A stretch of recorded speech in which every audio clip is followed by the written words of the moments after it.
नमस्ते भावना, तुमचं पुन्हा एकदा युट्यूब चॅनलमध्ये मला मस्त स्वागत. भावा मग अशी मी येत होतो आपलं माझ्या मार्गे, तर टोल नाक्यापाशी आले ना, ते साहेब भेटले. साहेबांनी मला बोलून घेतलं आणि 280 रुपये दिले. म्हणले बा तुला काहीतरी खायला असू दे, उज्जैनला चाललायस तर मला टोल नाका धावतो.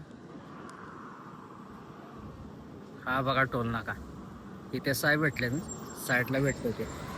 त्याने दिलं पैसे 280 रुपये. म्हणजे ते चालतंय, जा मग व्यवस्थित. ऊन तरी असलं लागतंय भावानं, पण जिद्द पूर्ण करण्यासाठी आहे. ऊन बिन सगळं सोडून द्यायला लागतं. असं ऊन सकाळच्या सायकल चालवतोय, घाम तर एवढा गेलाय का नाही.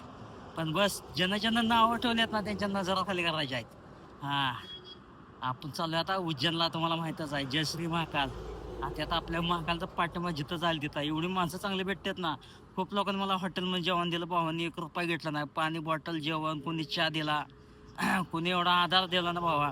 जवळचं माणसं एवढं कोण करत नाही. पण माणसं हॉटेलमध्ये गेल्यानंतर मी जेवण मागायचो, तर बा म्हणायचं, भावा तू काही जेवणा पैसे देऊ नको, जेव काय पाहिजे तेवढं जेव.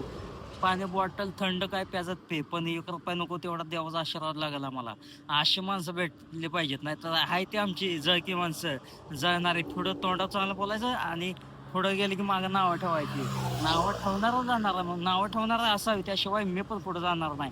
आणि मी म्हणतो अजून नावं ठेवा, अजून पाहिजे नावं ठेवा. काय तोंडात नाही, तोंडात तुझं चालेल. बस तेवढंच माझं डोकं तापलं आणि मी अजून पुढे जाईन. हा, जय श्री महाकाल भावानो. व्हिडिओ आवडला असेल तर लाईक करा, कमेंट सांगा व्हिडिओ कसा वाटला ते, शेअर करा आणि भावानो सबस्क्राईब नक्कीच करा.